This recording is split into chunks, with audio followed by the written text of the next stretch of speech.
Guys welcome back to my channel. तो आज हम आ गए हैं फिर से सेकंड स्टोरी के साथ, क्योंकि स्टोरी तो काफ़ी सारी हैं बट मैंने सोचा कि कुछ एक और स्टोरी ले आते हैं, क्योंकि आज है संडे।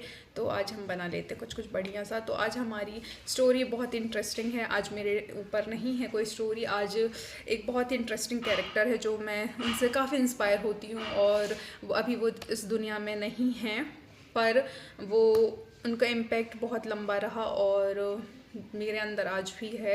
और कहीं ना कहीं मेरे अंदर चाहत है उनके जैसे बनने की, बट हम ट्राई ही कर सकते हैं, है ना। तो बात ऐसी थी कि एमपी का एक छोटा सा गांव है ना। वहाँ पे काफ़ी अच्छे धनवान परिवार में उनका जन्म हुआ। वो अपने घर की पहली इकलौती संतान थी और बड़ी लड़की थी। और पहले के ज़माने में होता था कि 9 साल में 8 साल में बाल विवाह कर दिया जाता था, तो उनका भी हुआ, है ना। और वो ऐसा था, जिस लड़के से हुई थी उनकी भी शादी हो जाती है और उसके बाद उनके भाई का जन्म होता है। और फिर ये होता है कि उनकी माँ की डेथ हो जाती है, कुछ टाइम बाद उनके पिताजी की भी डेथ हो जाती है। तो फिर ये होता है कि कुछ टाइम बाद उनका गौना हो जाता है, गौना होता है कुछ साल बाद। उसके बाद वो अपने ससुराल आ जाती हैं, फिर वो अपने मायके जाती है। तो वो देखती है वहाँ पे कि उनके जो बड़े पापा या दादा बड़े चाचा हैं, चाचा उनके बच्चों को बहुत मार रहे पीट रहे होते हैं। तो वो देख के बहुत ज़्यादा डर जाती है। तो वो बोलती हैं कि भाई मेरे इकलौता भाई है, तो मैं ही पालूंगी पोछूंगी बड़ा करूंगी। तो फिर वो ऐसे सोच के पूरा प्रॉपर्टी बेच बाच के बहुत ही कम कीमत में इतनी सारी प्रॉपर्टी को बेच के वो अपने भाई को लेके चले जाती हैं। कहाँ चले जाती है? एक दूसरे गांव में, जहाँ पे वो किसी को नहीं जान रही होती, कुछ नहीं होती है, और अपने ससुराल को वो छोड़ देती हैं, ठीक है। फिर वहाँ पे जाती हैं वो और थोड़ी सी ज़मीन वमीन लेती हैं, वहाँ पे रहती हैं, अपने भाई का पालन पोषण करती हैं। मतलब कितनी बड़ी बात है कि अपने ससुराल को छोड़ के, अपना सब कुछ छोड़ के, पता नहीं वो फैमिली अब तुम्हें एक्सेप्ट करेगी कि नहीं, और फिर तुम किसी दूसरे गांव में जाके वहाँ पे इतना अकेली लड़की का कितना बड़ा स्ट्रगल है, ठीक है। उसके बाद वहाँ पे वो अपने भाई को पालती पोसती हैं। फिर वो एक बार गांव में एक जगह आ रही होती हैं, बाज़ार में, वह बाज़ार लगती है वहाँ पे। तो वहाँ बाज़ार में जा रही होती है, वहाँ पे इनके हस्बैंड मिलते हैं। तो वो इनको पकड़ के ले आते हैं। तो फिर वो जो लेडी होती हैं वो खाना पीना बंद कर देती हैं, वो रूम में बंद कर लेती है। वो बोलती हैं कि मैं को जैसे लेके आए हो वैसे ही लेके जाओ, मैं नहीं रहूँगी जब तक मैं अपने भाई की शादी वादी ना कर दूँ, उससे सेटल ना कर दूँ, ठीक है। वो बोलते हैं हम दूसरी शादी कर लेंगे। वो बोलती है आप कर लो दूसरी शादी। मतलब कितनी बड़ी बात है कि आपका हस्बैंड बोल रहा है कि मैं दूसरी शादी कर लूँगा, ठीक है। और वो एग्री कर रही हैं कि हाँ तुम कर लो दूसरी शादी। और फिर उनको छोड़ के जाते हैं उनके हस्बैंड, जहाँ से उनको लेके आए हैं वहाँ पे। फिर वो चली जाती है अपने घर, बढ़िया अपने भाई को पालती पोसती बड़ा करती हैं। और इसी टाइम पीरियड में उनके हस्बैंड दूसरी शादी कर लेते हैं, ठीक है। दूसरी औरत इतनी स्ट्रगल कर रही होती हैं और अपने भाई को बड़ा करती हैं, उसकी शादी वादी करती हैं, प्रॉपर्टीज़ खरीदते हैं ये लोग थोड़ी थोड़ी सी। फिर उनकी शादी होती है। फिर उनकी जहाँ पे वो उसकी पहले छोटे में शादी हो जाती है, तो उनके भाई की जहाँ शादी होती है, तो वहाँ पे भी एक उनकी बहन होती है, वो उनसे बहुत प्यार करती है, वो रो रही होती है, तो उसकी भी शादी करा के ले आती हैं वो। फिर उनकी शादी वादी करा के ले आती है, उनका घर बस बस जाता है बढ़िया सा। फिर वो अपने ससुराल आती हैं, तो उनको पता चलता है कि उनकी जो सेकंड वाइफ है उनके हस्बैंड की, वो प्रेग्नेंट है, ठीक है। और फिर कुछ टाइम ये होता है कि वो उनके देवर की शादी होती है, उसमें वो जा रही होती है। और उसी टाइम पीरियड में उनकी वो जो सेकंड वाइफ है ना, उनके हस्बैंड की, तो वो ख़त्म हो जाता है पेट में उनका बच्चा, तो वो भी ख़त्म हो जाती हैं। फिर क्या होता है कि ये अपने देवर की शादी में आती हैं। फिर ये सोचती हैं कि चलो मेरे भाई का घर वर बस गया, अब मैं नहीं जाऊँगी, अब मैं यहीं रहूँगी। फिर वो रुक जाती है। फिर वो क्या करती हैं, उनकी जो वाइफ की सेकंड वाइफ की जो मदर होती हैं, उनकी पूरी सेवा जाप्ता करती हैं वो अपने घर में। समझ रहे हो? मतलब कितनी बड़ी बात है सौतन की मम्मी की सेवा करना। मतलब भाई इतना बड़ा त्याग तो कोई, पता नहीं, बहुत दिलदार इंसान कर सकता है। नॉर्मल इंसान तो अपन तो सोच भी नहीं सकते, कर भी नहीं सकते, है ना। फिर उनके बहुत लेट बच्चे होते हैं, काफ़ी बच्चे ख़त्म हो जाते हैं। फिर उनकी एक लड़की होती है, फिर उनके 6 बच्चे होते हैं। 6 बच्चे होते हैं, काफ़ी पुराना टाइम है, 90s के टाइम की बता रही हूँ मैं। 6 बच्चे होते हैं उनके, 3 लड़का 3 लड़की, है ना। फिर उसके बाद उनका भाई काफ़ी उनकी हेल्प करता है प्रॉपर्टी लेने में, अपने जेवर जत्ता लेके आता है बहन के लिए, ये ऐसे करके, है ना, बढ़िया सा। और यहाँ भाई के यहाँ भी बहुत सारे बच्चे हो जाते हैं, क्योंकि उनका ये सपना होता है कि मेरे बहुत कम लोग थे, हम दोनों भाई बहन थे, और कैसे किए। तो उनका बहुत सपना होता है बड़ा परिवार हो, वो बहुत प्यार करती है सबसे, बहुत लाड़ दुलार। मतलब उनका ऐसा नेचर होता है, वो कभी किसी को कुछ गलत शब्द नहीं बोल सकते। आज के टाइम पे अगर कोई हमको एक गाली दे, हम तो उसको 10 सुना दे, लेकिन उनका ऐसा नेचर था, गाली भी नहीं देती हैं। तो 90s के टाइम पे 6 बच्चे, और उसके बाद उन बच्चों को अच्छी एजुकेशन देना बहुत बड़ी बात होती है। बहुत कम लोग अवेयर होते। पहले के टाइम पे बोला जाता था लड़कियों को क्यों पढ़ा रहे हैं, बट उनने ऐसा नहीं किया। उनकी पहली बेटी की शादी बहुत ही बड़े घर में हुई थी, बहुत ही अच्छे घर में, और वो बहुत ही कम एज में हो गई थी, शायद 15 साल में उनकी शादी हो गई थी। और उसके बाद उनके जितने भी बच्चे थे उनने सबको बहुत अच्छी एजुकेशन दी। उनने काम नहीं सिखाया उनको ये बोला कि तुम पढ़ाई लिखाई करो, बाद में काम करना। मतलब गांव माहौल में रहना वहाँ पे। तो आजकल मतलब पहले के ज़माने में ऐसा होता था कि लड़की को बस 4 दीवारी के तक रहो, सीमित, काम सिखाओ, शादी करो, बट उनने इन सब चीज़ों को तोड़ा।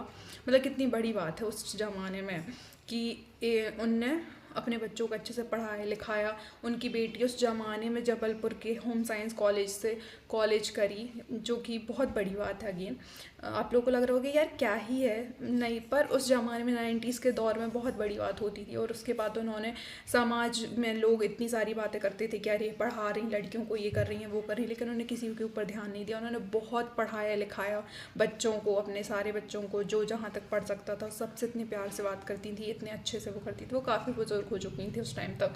उसके बाद ये वो होता है कि बीच में टर्निंग पॉइंट आता है कि उनके हस्बैंड की डेथ हो जाती है, जो कि बहुत मतलब अगेन बहुत ही अजीब टाइप का या बहुत ही सीरियस माहौल हो जाता है। कोई भी लेडी होती है वो टूट जाती, पर वो एक ऐसी लेडी होती हैं वो नहीं टूटती हैं। वो क्या करती हैं, उनके बच्चे सब रो रहे होते हैं कि अरे अब तो ऐसा हो गया, पापा नहीं है, चले गए, तो वो सबको समझाती हैं कि मैं तो हूँ। उनका जब तक का वक्त था वो उन्होंने हिम्मत दी, सारी चीज़ें की अपने बच्चों को, और उनको सबको मतलब उनके सारे बच्चे आज के टाइम पे सब बहुत अच्छे अच्छे जगह पे हैं, सब बहुत अच्छा कर रहे हैं।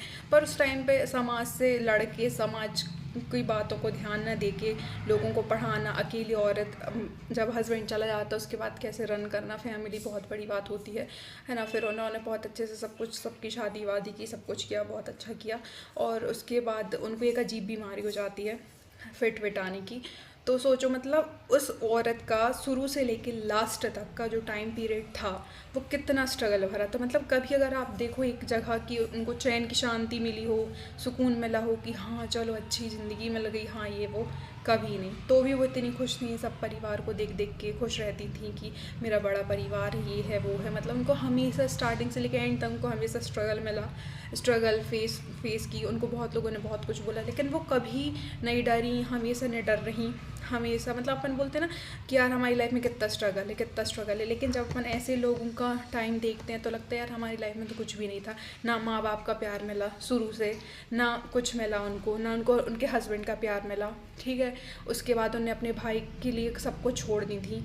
और वो तो अच्छा हुआ कि उनकी सौतन जो भी थी उनकी डेथ हो गई, या जो भी, नहीं तो उनका परिवार तो वैसे ही बिखर गया था। लेकिन तो भी उन्होंने अपने भाई की इतनी वो की। आज के टाइम पे कहाँ इतना देखने को मिलेगा, भाई बहन में इतना प्रेम, उनके बीच में एक अलग ही लेवल का प्यार था। फिर उन्हें अपने बच्चों के लिए इतना किया, मतलब इतनी, मतलब बहुत लेट हो गया, तो बहुत उम्र हो गई थी उनके बाद उनके बच्चे हुए, वो काफ़ी बुजुर्ग हो गई थी। उसके बाद उनने उन बच्चों की भी इतने अच्छे से उनको मतलब पाला पोसा बड़ा किया, उनकी पढ़ाई लिखाई में इतना ध्यान दिया, उनको इतने अच्छे से रखा। उसके बाद अगर उनको कोई कुछ बोल देता तो वो इतनी प्यार से सबसे बात करती थी, राम राम करती थी, वो कभी किसी को गलत चीज़ नहीं बोलती थी। मतलब ऐसा लगता था यार ऐसा कैरेक्टर कैसे हो सकता है।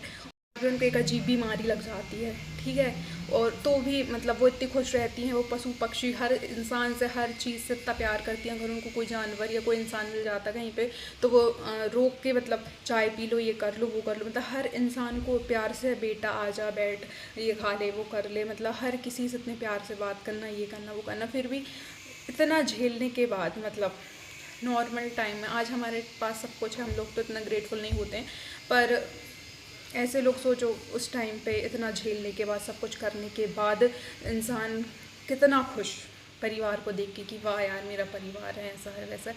और फिर उन बहुत साल तक जीती है वो, 100 ईयर्स, मतलब 100 साल की उम्र हो जाती है उनकी, तब उनकी डेथ होती है। और उसके बाद भी वो 10 साल तक बिस्तर में पड़ी रहती है, बिस्तर में वो सब लैड बात करती है। उसके बाद भी मतलब सोचो उनकी कितनी स्थिति ख़राब हो जाती है ना।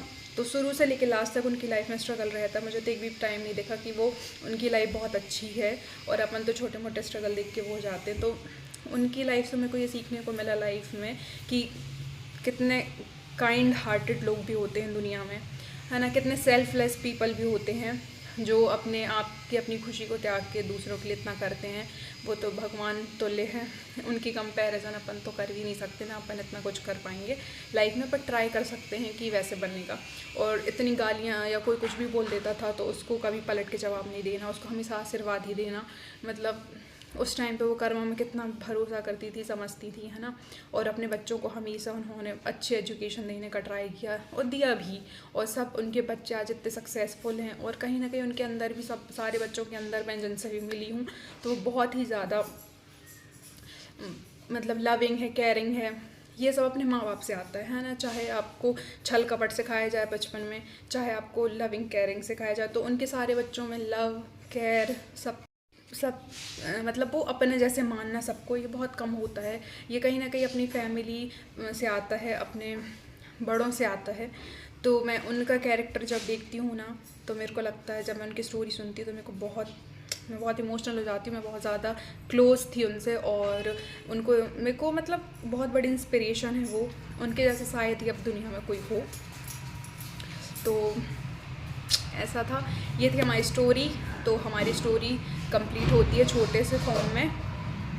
हमारी स्टोरी पसंद आई हो, ये स्टोरी में थोड़ा सा भी आपको अच्छा लगा हो, कनेक्शन फील हुआ हो, तो लाइक शेयर सब्सक्राइब करो, जितना हो सके उतना शेयर करो। क्योंकि मैं बहुत टाइम से सोच रही थी मैं उनके लिए स्टोरी बनाऊँ, लेकिन वो हो नहीं पा रहा था और वो आज ही संभव हुआ। वो जहाँ भी हो उनकी आत्मा को शांति मिले और मैं उनसे बहुत कुछ सीखती हूँ। आज मैं उनको बहुत ज़्यादा प्यार करती हूँ, बहुत याद करती हूँ। और थैंक यू सो मच। अगर हमारा वीडियो पसंद आए तो फिर मिलेंगे नेक्स्ट वीडियो में, तब तक के लिए बाय।